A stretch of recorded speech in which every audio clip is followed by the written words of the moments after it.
मराठा आरक्षण पर महाराष्ट्र के सीएम एकनाथ शिंदे का कहना है, शुक्रे साहब के मार्गदर्शन में मगध वर्गीय समिति द्वारा किया गया सर्वेक्षण संदर्भ की शर्तों के अनुसार है। मैं उन्हें युद्ध स्तर पर काम करने के लिए बधाई देना चाहता हूं। लगभग 3.5 सर्वेक्षण में निगमा युक्त कलेक्टर और डिविजनल कमिश्नर समेत 4 लाख लोग शामिल थे। पिछड़ा आयोग ने कई अन्य संगठनों की भी सहायता ली। सर्वे करीब 2.5 करोड़ लोगों पर किया गया है। इस प्रक्रिया में ओबीसी समुदाय पीछे ना रह जाए, इसका ध्यान रखते हुए सरकार कैबिनेट कमेटी के सामने रिपोर्ट पेश करेगी। 20 फरवरी को हमने विधानसभा का विशेष सत्र बुलाया है, जिसके बाद कानून की शर्तों के मुताबिक मराठा आरक्षण दिया जाएगा। बैकवर्ड कमीशन ने आज अपना रिपोर्ट पेश किया है सरकार के सामने। मैं और उप मुख्यमंत्री देवेंद्र फडणवीस जी और हमारे चीफ सेक्रेटरी और अन्य अधिकारी और मागास वर्ग आयोग के अध्यक्ष जस्टिस शुक्रे साहब और उनकी मेंबर सभी लोग मौजूद थे और उन्होंने जो सर्वेक्षण किया है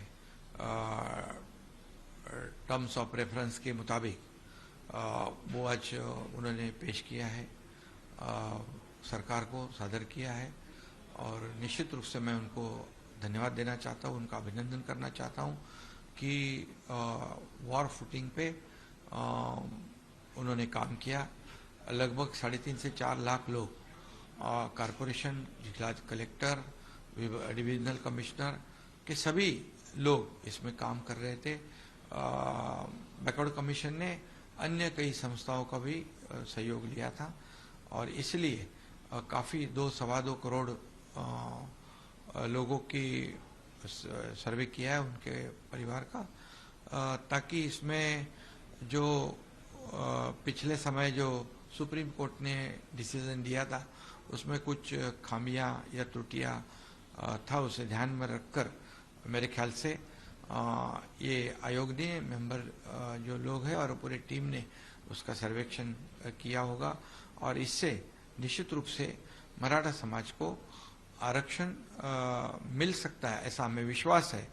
और ये मराठा समाज का आरक्षण देते समय ओबीसी समाज जो है उस पर कोई अन्याय ना हो, अन्य समाज के ऊपर कोई अन्याय ना हो, उनका रिजर्वेशन कम ना हो, ये सब बातें ध्यान में रखते हुए सरकार इस रिपोर्ट को मंत्रिमंडल समिति के सामने रखेगी, उसमें चर्चा होगी और उसके बाद 20 तारीख को जो विशेष अधिवेशन बुलाया है उसमें चर्चा होकर मराठा समाज को कानून के दायरे में और एक फुल प्रूफ ऐसा आरक्षण देने की सरकार की भूमिका है।